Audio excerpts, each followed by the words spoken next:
everyone. I am Julianne Meyer. You are watching Own Your Wellness. And during the intro stuff, I was thinking about my friend, Laura McCann. Laura has a shop, pardon me, a shop out in North Carolina called Adore Therapy. And she sent me some products recently to try. And I, as much as I'm in the woo-woo world, I'm also in the science world. So I love, all that stuff being proven, but I just thought of something fascinating. She sent me this Room Boost spray. It's for abundance. And I sprayed it before my last call and I made $1,000 in less than an hour. So it might be working. Who knows? Anyway, I'm excited about today's guest. I had the honor and the privilege of meeting her not that long ago. She's an amazing soul and an amazing speaker, and she has a lot to give. So let's bring her on. Her name is Mel Trumble. Welcome to the show. Thank you so much for having me on, Julianne. So excited to see you again. It was like just yesterday. But anyway, I have had the honor of getting to know you just a little bit, but the people who are watching may or may not be familiar with who you are. So my first question is always to tell a little bit about yourself, but I want to put a twist on it this time. I would love for you to share something that isn't in your bio that you find fascinating about yourself as well.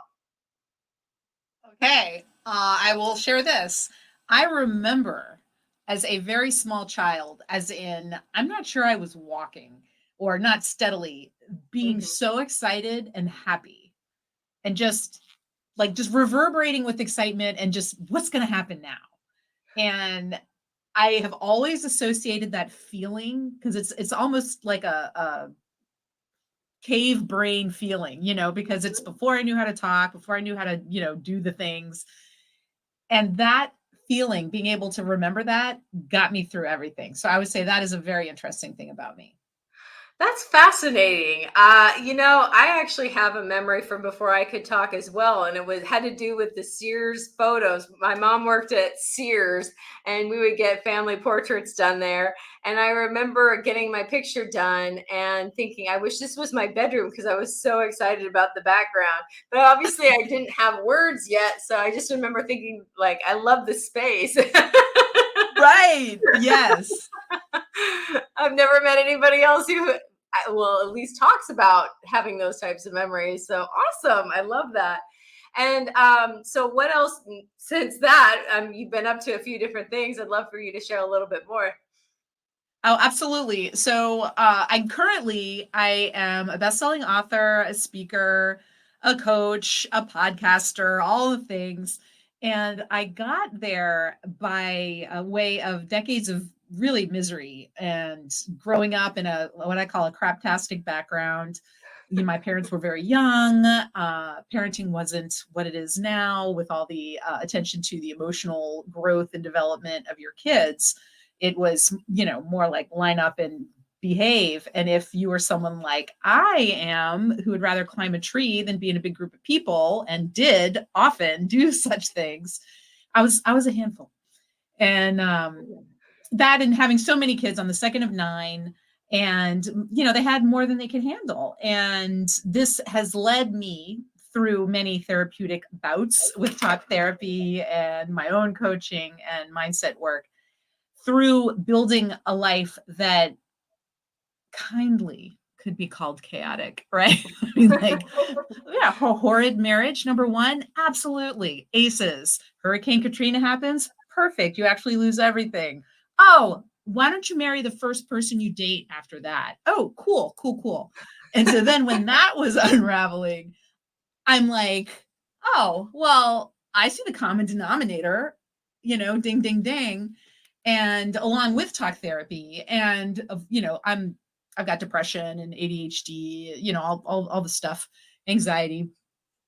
And so with treatment for all of that, I discovered mindset work, and it just where was this when I was 25? I mean, I could have saved myself decades of pain, but that's what led me to go ahead and write the book, go ahead and put myself out there, because it's worth any amount of humiliation to examine all the shenanigans I put myself through in order to show other people, hey, it doesn't matter where you're from. It doesn't matter what resources you do or do not think you have. And the prime word there is think, because it's all about what we see and what we actually have, which is everything. Abundance is infinite and it's always around us. Sadly, along with the despair and the misery and the rage and the this and the this and the this. But so long story short, my whole mission is to measurably increase joy in the world. And the way I'm going about that is sharing my story and sharing the methods that I know work, and just kind of nudging, punting, pushing, shoving people towards, doing work that can make their lives so much more joyful. I love that. I don't think I told you about this, but when I first started getting into the media world, it started out with the Live with Joy Summit. And the point was to bring more joy. And so it was fascinating. It really took off. I was supposed to interview 21 people. I ended up interviewing 60, I think it was. Nice. Ridiculously huge. I had no idea what I was doing. I was like, what's Zoom? But it happened and we made it work. And something that I'm curious about too is when I lived in Italy, because I lived in Italy for a while, and most people are like, oh my God, you're so lucky. I'm like, yeah. I mean, I get why you say that because it's Italy, but when you live somewhere, it's different than being on vacation. And then when you live somewhere and you barely speak the language and you're trying to get by, it's really not all that romantic. But the one thing that I noticed that was fascinating was when I came back, I wasn't as happy as I was when I lived in Italy, even though I was uncomfortable all of the time when I lived in Italy. So I'm curious, have you noticed that sometimes our relationship with joy is kind of, we have this idea in our head of what it will look like, and then what it actually is something different? 100%, because we craft our very reality. It's Mhm. what we see is possible. That's what is possible to us. If we don't think we can have something, we can't. We absolutely can't. We will not allow ourselves to have it. That's why Mhm. mindset is so important. So if you have this expansive idea of living abroad as being a joyful experience, well, it doesn't matter how many wrong trains you take to, to get to where you're trying to not go, or what happens because you don't speak the language fluently. Then you are going to expand your perception of what that entire experience is. And then when you go back home to just like, normal, boring, whatever, life, American usual self, then it's kind of a letdown. But why? You're the same Mhm. person. You're Mhm. in the same world. You're in a different spot in the world. But I think that we influence 100%. We influence how amazing or silly or fun or sad or whatever, because we go with an expectation and our brain wants us to get what we want. And so it's going to make what we see match what we expect to see. Exactly. And that's something that is, for those of you who are watching, that is gold. You should probably put this on demand and rewind and watch and listen to that one more time, because, or 15 more times, because it's very true. Something that I was thinking about too is this idea that, you know, I really want to expand on this idea that you are only going to see what you're expecting to see. And going back to this, the story of me living in Italy, when I came back, I was standing, I was, because I lived in New York City, and I flew into Newark, which is in Jersey, but it's actually easier to fly in there and get around from there. And I remember standing on the platform, and I wasn't listening to the people around me because I just assumed that I couldn't understand what they were saying. And it was funny. It made me realize in that moment how often when I lived in Italy, I just didn't listen because I assumed I didn't understand. Right. That was eye opening. Oh my goodness. Well, anyone who has, finally found her keys or wallet or whatever after looking in the same spot 3 times knows that we have an amazing capacity to overwrite what we see here, just what's happening around us by what we expect. Very, very true. So, since this is something that you teach and something that you teach and live, is what I was trying to say, was What's something in your life that has been surprising to you that you've been able to now see that maybe you didn't before? This is going to sound really basic, I imagine, to some of your viewers. However, seeing that people are generally good Mm. was, I didn't grow up in a safe world, Mm-hmm. because I was beaten on the rag, and there were, there would be family members living with us who did not have children's best interests primarily in mind. And, terrible things would happen. And when you grow up like that, you, it's not a guardedness, it's just a basic assumption that people are not safe Mm-hmm. and your place in the world is not secure. And so to go from there, where like it would be dangerous in my heart and mind to join a group, Mm-hmm. to do things like network, I'm like, you're literally putting yourself in harm's way. And growing up in the crack epidemic in New Orleans in the 80s didn't do any favors for that either, where people were getting raped in, stuffed into dumpsters, and, horrible, horrible things were happening all the time.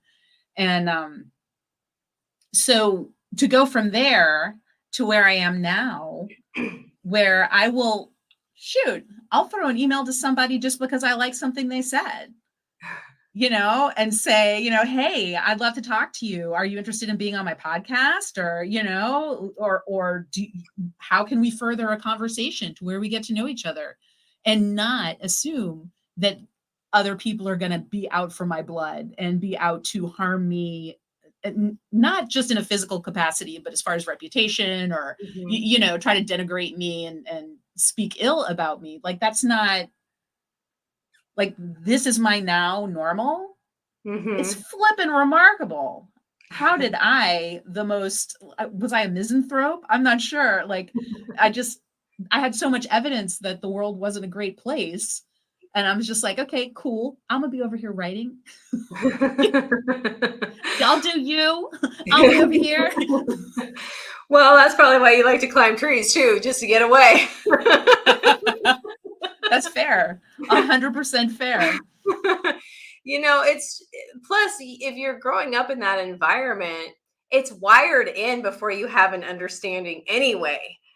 Like you didn't Yes. have the capacity to make those sorts of judgments. It's how your world was for you at that time, and that's what it meant. And it's that is actually remarkable that you've come that far and been able to change that for yourself. That is a huge thing, and I think a lot of people in general struggle with that. I mean, look at the nation now. I mean, now I never talk about politics, but I mean, look at the nation now. Everybody is coming at everyone else like they're out to get each other. And it's like, can't we all just have an opinion and So not the vilify? analogy that I like to point out is, if you have, let's say, I don't know if you've ever seen, when the fire department is testing lines and hoses and hydrants and Mhm. stuff, the water that comes out is Yeah. just insanely strong. And so if they train another hose against the hydrant, you've got these water coming out and it just crushes against each other. And Hmm. if communication is the flow back and forth, but both sides are just pushing, pushing, pushing, nothing, nothing gets to the other side, because both sides feel like they're not being heard. And it's a heartbreaking place to be. And it's wrenching to Hmm. watch when people are unable to hear the other side because they feel that their side isn't being heard. And so each side just speaks louder and louder, and nothing progresses. There are no ideas exchanged. I really like that. I'm a visual person, so when I can envision that, and it's just like, wow, that's very accurate. Sad but true. There's nothing really except a bunch of damage, a bunch of push, back and forth, nothing actually occurring. Wow, that's amazing. I love that. Something that I was thinking about too is this idea of with communication and communicating with ourselves, because we're always saying our brain is always, saying something. There's always something going on there. But something I learned a long time ago, and I'd love your thoughts on this, is to ask myself better questions. I Like like why that. something like why is this happening to me is not very helpful. And there's no real answer, But what if what can I do with this is probably a much better question. Or can I rewrite this so I'm not so upset about it? Because if I'm going Right. to tell myself a story anyway, why not make it a good one or one that's more empowering? And also, why not like demilitarize the whole thing and recognize that I'm sitting here, I am enraged AF. Hmm. Oh I yeah. I feel adrenaline coursing through my veins. I believe Hmm. I could break that person's arm, or I could knock that bookcase over, or whatever it is, and just let Hmm. that be without judgment and Thank you. understand that that's happening in Hmm. you and it is not you. Exactly. Thank you for saying that. That is one of my, because I think it like in the Zen type of world, it's like all, you think you're supposed to not have these sorts of feelings. Hello, we're human. And if we don't honor them and Yeah. acknowledge them, where do you think it goes? Right. You're going to wind up with an ulcer or something because you're pretending like everything is sunshine and rainbows when, Yeah, and it's not, I mean, it's one thing to feel that anger and feel like you could break somebody's arm, and it's quite another to actually break their arm. I mean, there is a difference. yes, 100%. But I think it's okay. It's Me too. honorable to recognize that you're having these strong feelings and to box breathe, to settle in and pay attention to your five senses, whatever it is, to remind yourself that life will go on after this moment and after whatever Yeah. idiocy is occurring, and that it's going to be okay. Exactly. You'll appreciate this. My husband and I, we are very good at communicating with each other. And there'll be times when I'm upset and he'll say to me, "Do you want to sit in this or do you want me to help you work on solutions?" And I'll say, "I want to sit in it." And he says, "Okay, that's fine." Because sometimes I just want to feel what I'm feeling. I don't want to solve anything. I just want to feel it and let it pass. Absolutely. And you have to embrace the emotions. It's just like grief. Yeah. And I recognize, especially in the Western world, we have a terrible relationship with death and Oh yeah. endings and change, but we have to, it's not wallowing in grief to feel Mhm. the feelings. Exactly. Because if you try to gloss over that, Ex- heartbreak city, you can't be processed. You cannot Well, integrate a loss if you can't work through and be in the feelings.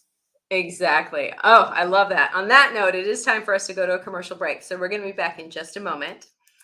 And for those of you who are watching us live, thank you so much for being here. When we come back, we're going to continue this conversation about what to do with these feelings and how to honor them without maybe going down the dark road, but really experiencing it and being able to let it go. There's some tips. I know that Mel already mentioned one, like box breathing, for example, but we'll dive into that when we come back in just a moment.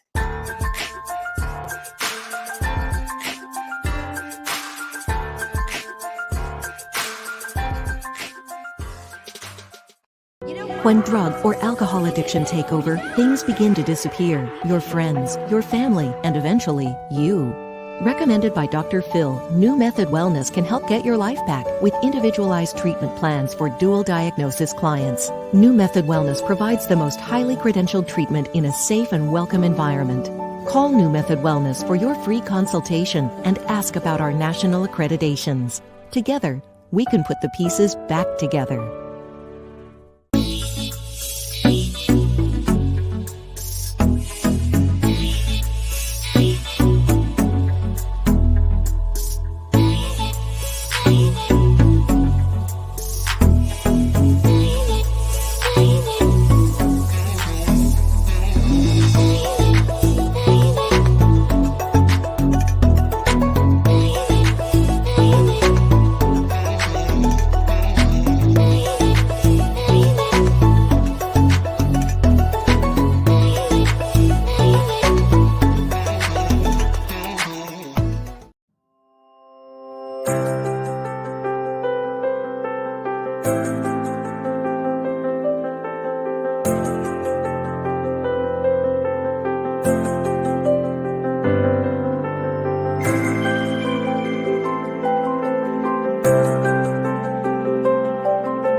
Welcome back, everyone. Let's bring Mel back to the show. Welcome back. During the commercial break, I was watching them and I was thinking most people probably don't realize there's a drug rehab commercial and then a CBD commercial. Not drugs, but it's kind of. I don't think too many people are hitting rehab over CBD use. No, definitely not. Definitely not. But there's a lot of people who don't understand that CBD is not the same as pot. So it's kind of fascinating. But anyway, it was just a funny on my end. But I really wanted to jump into this idea. Well, actually, before that, you created a book and you wrote a book. You said you're a best-selling author and you're a speaker and all these things. And so I'm wondering if you could share a little bit more about that, because I know that you're just sharing your experiences and I want to hear more. Oh, absolutely. So I knew that I was pretty messed up. And I was definitely filled with rage as a young person. And I also was very reactionary, not what you would call emotionally regulated. And been there. This has led to many, many ridiculous choices on my behalf. And I would always joke with my friends, like, well, this will be an introduction to the big book of bad ideas, or, my autobiography, The Big Book of Bad Ideas, da, da, da. And so now I actually have a book series, The Big Book of Bad Ideas. The second one will be coming out later this year. And so when I found mindset work, when I was going through my second divorce, thinking, like, what can I be taught? Can I not learn? Why have I created this chaotic life with two very different people? And, what is it going on here? Because emotionally and intellectually, I knew, I understood, the paradigm of my childhood and, all of these things. However, I didn't understand subconscious. I didn't understand how to reprogram it for sure until I did learn about mindset work. And I'm like, nah, that's too simple. Like, no, come on. Oh, man, you want to talk about putting stuff on fast forward when you can actually be fully excited and emotionally involved with the fact that you can have joyfulness. You don't have to awaken with dread. You don't have to wonder what horrors will befall me today. My life was pretty dark. And once you understand how you can change what you see as possible for yourself and how you can actually choose your own reaction, which I would have been like, puff, puff, give, choose your own reaction. No, people do things and the prescribed reaction occurs. And that's simply not true. Because when you can step back, talking about box breathing, talking about checking in with your senses, being aware that I have emotions, I am having a strong reaction, and I don't have to do or say anything. I can simply sit here for 2 seconds, which sounds like nothing, but that's 1001, 1002. That is plenty time to go from incendiary rage, down to like, okay. The person who cut me off they don't really even care who I am. They've got their own world that they're, they have no sense of depth perception. Maybe they're, on the way to the hospital. I don't know what's going on with them. Wait, I'm sorry to interrupt. The one I use is, man, they must really have to poop. And that makes me laugh. Yeah. And they don't want to use a donjon. They want to get somewhere with plumbing. Anyway, I'm sorry. I just had to interject. Absolutely. And when you can, because immediately, like you found that, because that's funny. So you can absolutely regulate yourself, take yourself down 110 notches or a couple. However, you might have a less of a rage-a-thon than I do. But being able to do those things and to actually direct my life, I went through life as if I were like hurtling through a raging river, just like bouncing against event to event, to person. I had no concept of actually envisioning what I wanted my life to be like today, a month from now, 6 months from now, a year from now, 5 years from now. Like that was insanity to me. Like, how can you can't plan your life. What is that? That's nuts. However, you never know what's going to happen. That's how I always saw it, because so many ridiculous things would happen. And my reaction to those events would be so strong that I would derail myself from any groove that I had going on. And that's on me. Yeah. Because bad stuff happens to everybody. And it does. And that's the funny thing too, is when because I've totally been I've lived a similar life in that respect. And it feels when you're in it that it only happens to you. Right. Like you're singled out somehow to bear all the world's ills. Oh my goodness, that's hilarious. But anyway, you were saying though. Well, just to give an example of that. So for instance, first marriage ends, which I was devastated ridiculously because it was hell on earth. I don't know why I was upset. But, and then I go to spend time with two of my sisters out of state, and Hurricane Katrina happened. And I didn't know it at the time, but my house was speared with trees and, everything was, of course, demolished and ruined. And it's when you are with that level of gut-wrenching life change, it's so easy to see that you're like marked for bad, or like nothing good is going to happen. And it's almost like I don't know, seductive is a word that's springing to mind, where it's just alluring, because then you get to be the big victim in this story. But guess what? Victims don't laugh, they don't belly laugh, they don't have fun. Yeah. And so working back from that allowed me to see, first of all, just about any freaking thing can happen, and I'm gonna come back from it. So I'm not taunting the world, please, universe. That's not what I mean.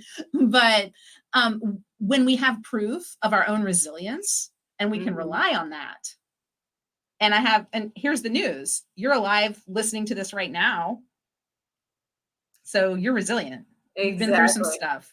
You might not give yourself gold stars on the forehead like a kindergartner for, how you went about it, but we can get through some stuff.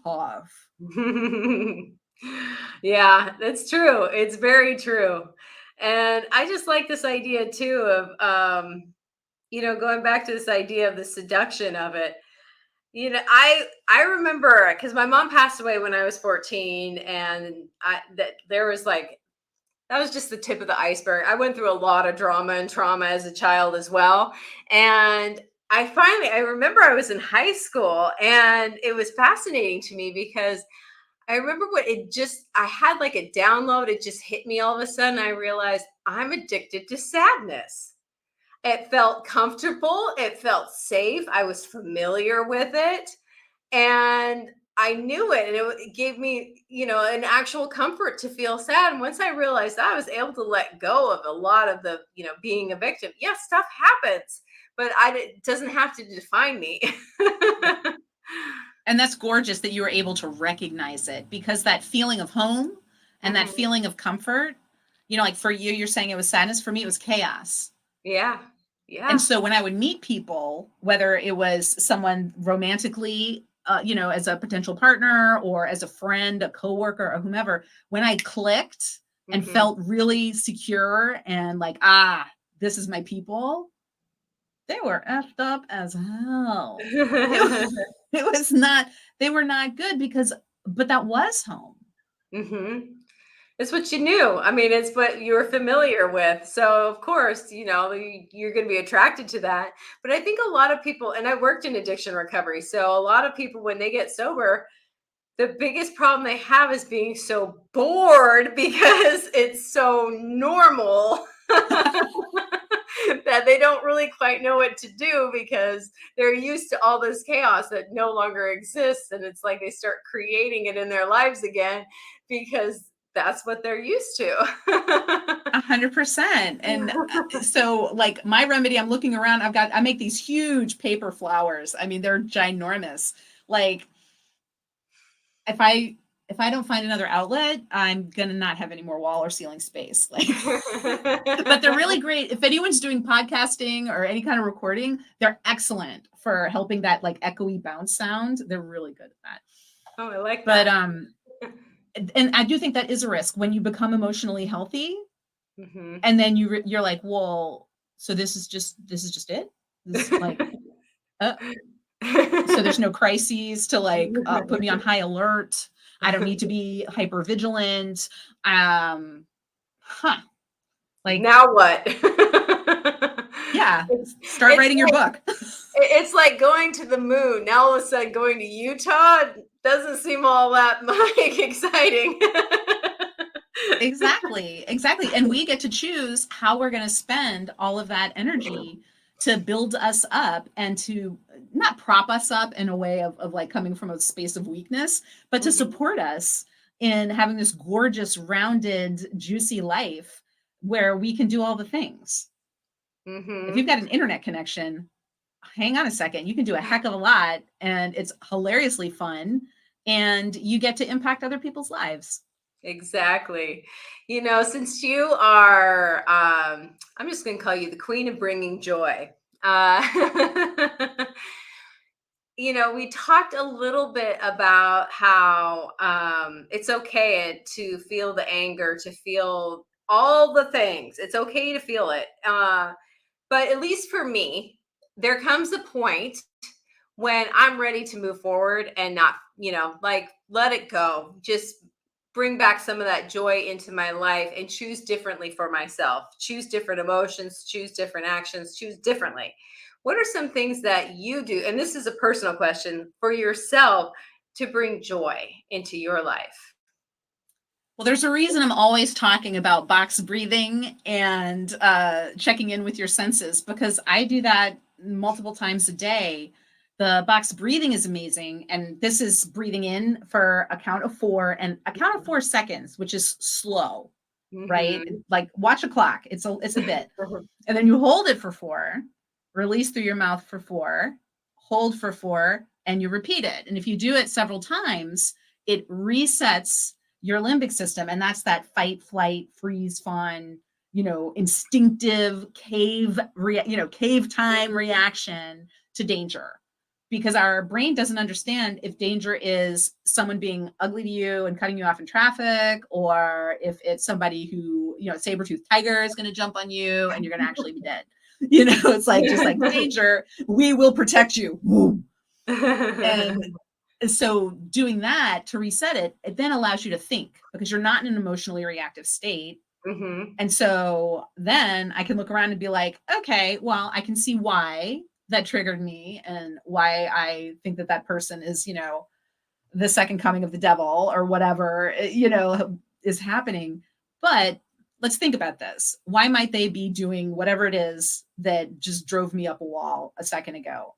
Well, there's always a zillion reasons for people to do things that feel like they're going to violate our safety, or that we're being attacked or somehow marginalized, and all of those fears. It sounds minimal and silly, but being marginalized, that's being kicked out of the tribe. Yeah. And evolutionarily, that's death. Because we needed the group in order to stay alive. And that's why, especially when our brains are developing at rapid rates, teenagers, talking to y'all, that having people talk smack about you is so horrifyingly, like viscerally disturbing, because it feels like we're going to get kicked out of the tribe. And what we're feeling is that is death. Decades later, we're just like, whoo, boy, being a teen, that was not great. But at the time, it's life or death. That's why Romeo and Juliet exist. They were 14 freaking years old, Mhm. and everything was life or death. You And know, yeah, no, I'm glad that you brought that up in particular because we tend to put down teenagers and stuff. Oh, you're so oh, dramatic and but it's true. It's very true. That's what it feels like. 100%. And guess what? We're able in later years to see it as being dramatic because we know we lived. Mhm. Exactly. Exactly. We made it through that. Right, right. And we Yeah. know also we've navigated similar things dozens of times since and figured out some better way to react to it, most likely than our 15, 16-year-old selves did. I know I did, thank goodness, or I think I would not have any friends in the world. But I do think that it's important for us to recognize and give ourselves some slack when we're like, instead of that's ridiculous, like Mel, that's ridiculous. Why are you thinking that way? Because the ugly self-talk, that's the first thing that I work with people to eradicate because it doesn't do any freaking good. Like give that inner critic voice a name and be Mhm. like, all right, Stan, get out of the car I'm driving. There's no need for you to accompany me here. I'm safe. I appreciate you trying to protect me, but holding me down that's not the way. Because our cave brain knows you are alive today because of everything you did yesterday.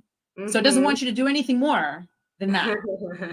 And that's why we get afraid of up leveling and taking risks. And when there's, if you get it, whether it's a promotion or, some change that you're like, well, this should be happy. Why? I feel like I'm upset about it. Well, and it's Yeah. because it's a change. Well, I was just talking with my husband about feeling in a funk this week.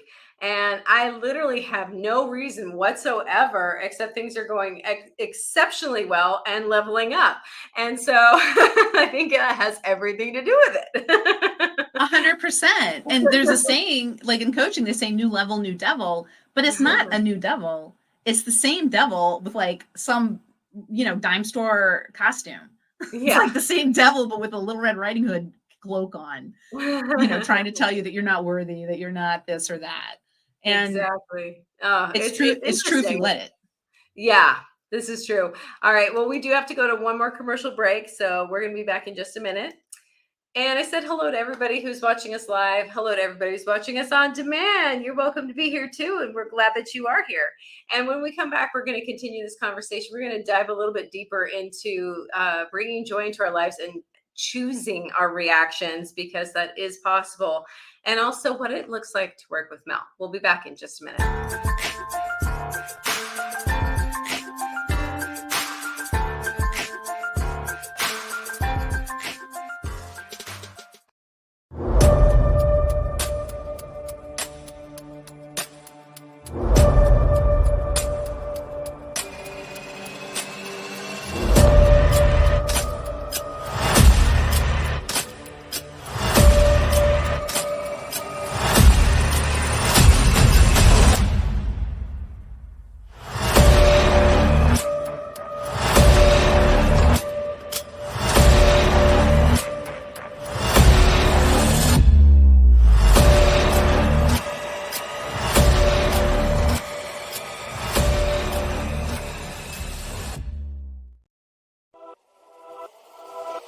Welcome to E360 TV, the live streaming and on-demand destination for influential voices and enlightened audiences.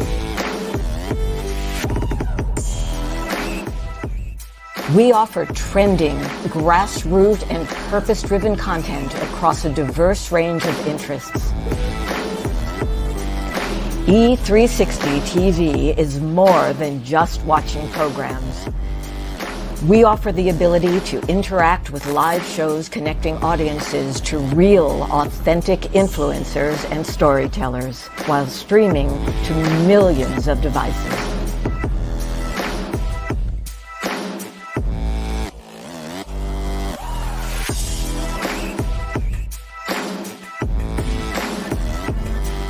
Real experiences. Raw conversation. One destination for it all. S6E760 TV.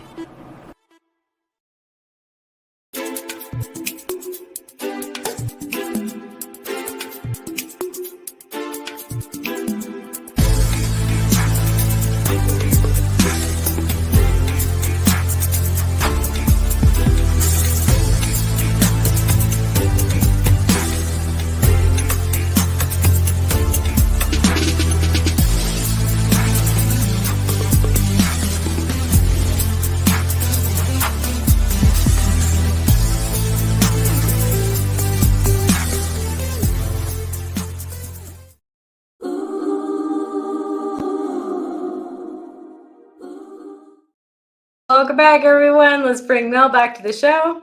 Welcome back. Thank you.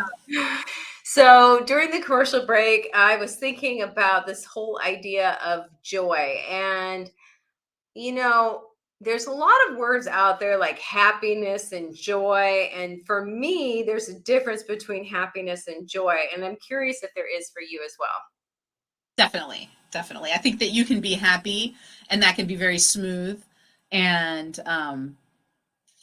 you talked about how working with people who've battled addiction, when they become clean, that they're like, well, where's the excitement? Mm-hmm. And I would say that joy can fill that excitement in, because joy is when I look at the paper flowers that are circling my office and I'm just like, I could eat them. Like, they are awesome. I love them, and that's whether it's a picture of like a loved one or some memento from an amazing experience. When you can plant those things in your environment and it's a touchstone, it reminds you of why we're putting up with all of this, because, we're working, we're doing all the things, we're trying to like exercise and eat right. And, like, oh, I've got to expand my mind too. Oh, shucks. Have I done my Rosetta Stone app? All the things. And, when you step back, are people happy that I walked into the room, and are they bummed that I'm leaving? You know what I mean? Like that ultimately, yeah. I can call, because you asked me before, like, what are some things? And that's one thing I tell myself, like, hey, hang on a second. Most of the people in your life, they're happy when I show up, mm-hmm. and they're like, man, all right, bye. See you next time. Like that to me is joyous. That will fuel my fire always. I love that. Plus, I look at your glasses and I think, woo, she's fun. I mean, I need them to see, so they might as well be fun. But like, look, I do exist without them. Like, this is all very blurry right now, but that's cool. But I just love this idea of having fun wherever you can, because you can shoot. I mean, it's down to, I use your glasses as an example because it's very simple. You could, you need them to see, but you could have picked some frames that were, I don't know, boring or just plain, so that they weren't obvious at all. Instead, you just went right in for it. And it was like, woo, and it's fun. Yeah. And also making things a choice. Because if you do choose the understated, classic, sophisticated, eyeglasses, just to keep going with that example, then that still reflects who you are. Mm-hmm. Exactly. You know what I mean? I am an out there kind of a person. Mm-hmm. And you would know that whether or not I had tortoiseshell eyeglass frames or not. But this is just another way that's fun for me right now to put myself forth into the world and to let my fellow, people who maybe have been told they're a hoot or, whoa, kind of much or whatever, like, come on, be in my tribe. We're all here. It's good. I think too, as women, we come up against this level of you're okay until here, and then now you're too much. And that to me is just nails on a chalkboard. So where did we get this idea that we have to conform or be more like a man when we're not men? No, we're not men. And also, I mean, I feel just as bad for men because they've got their own standards they're stuck trying to adhere to with this like sort of automaton, never reacting to anything unless it's like I mean, like let's all just be ourselves, and let's all Exactly. communicate like clearly, honestly, and lovingly. I love that.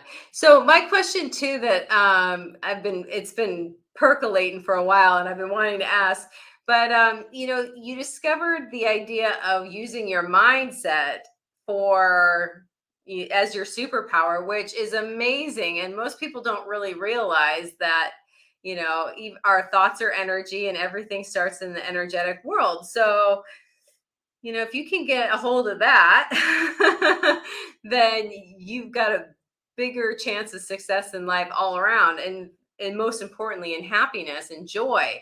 So my curiosity is, are there certain people that you started to follow and learn from, or how did this become on your radar?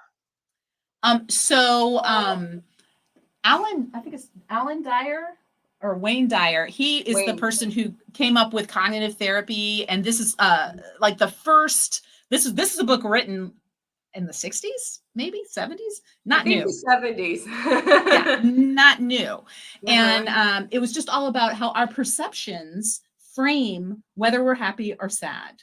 Mhm. And I can remember reading this, and there was an example with one of his clients saying that they felt like there was no love in their lives, their marriage had fallen apart, everything had gone sour, and now they're living in an apartment, and they've got this like girlfriend who comes over a couple of times a week.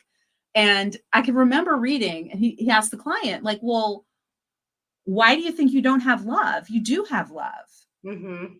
You don't have what you used to have, is what I filled in the gaps, right? And there we get into the cave brain, not wanting any change. Mm-hmm. But you do have love. And it just blew my mind, right? Because we're supposed to always go for the best, the better, the, up, up, up, up. And then when you sit back and you divorce yourself from the idea, especially in business, there's the whole businesses are dead when they stop growing.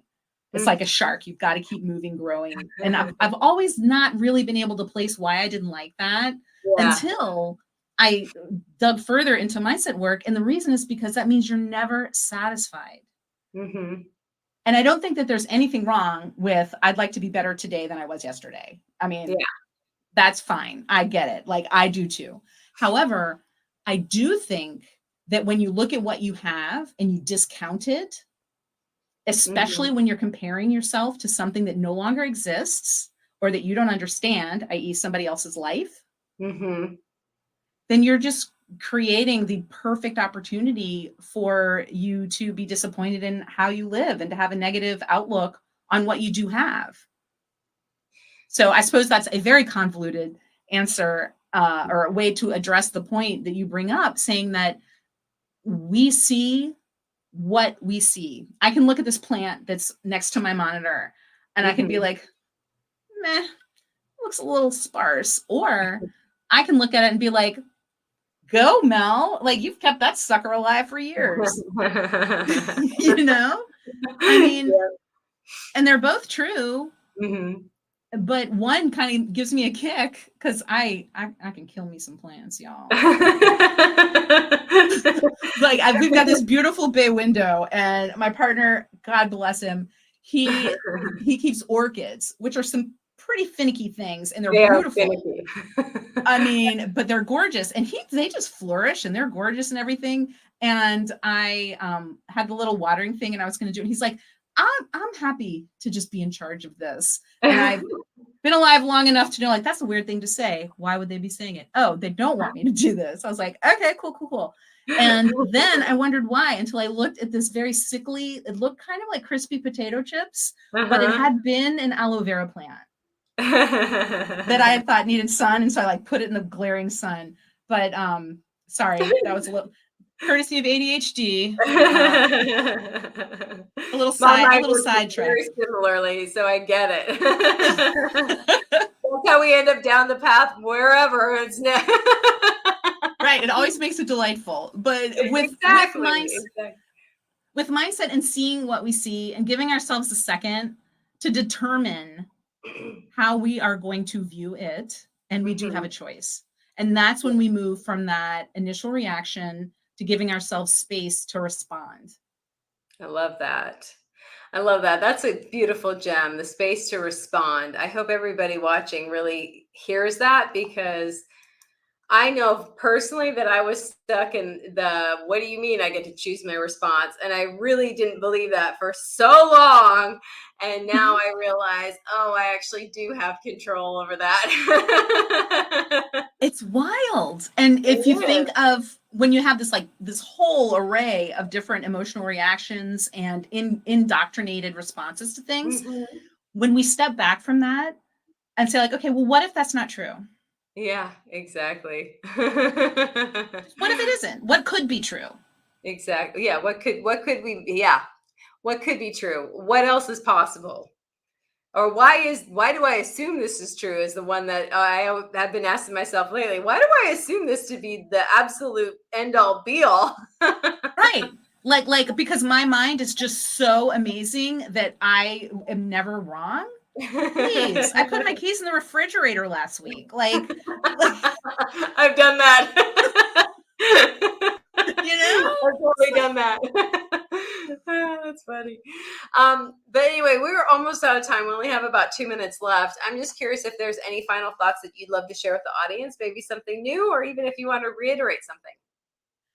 I just want you to know that whatever you believe can happen for you. I shouldn't be a contributing member of society, quite frankly. You know, and I instead am a thought leader. I'm an author. I change other people's lives, and people thank me because of what I've put out into the world. And if that can happen to somebody who is as messed up as I was in my youth and young adulthood, and quite honestly, up into middle adulthood too, then believe me, the world's your oyster. And instead of saying it can't be for you, say, what if it could be? And what might that look like? Better question. Better question. I love that. And everyone, in case you hadn't noticed, this is Mel's website. You go check her out, see what she's all about. She's amazing. I know you guys agree with me. But that is all the time that we have for today. So I just want to say thank you, Mel, for being here with us. You've been an absolute joy and a lot of fun. So definitely. Thank you. And everyone, that is all the time that we have for today. We will be back again soon. So enjoy the rest of your week. Until then, see you soon.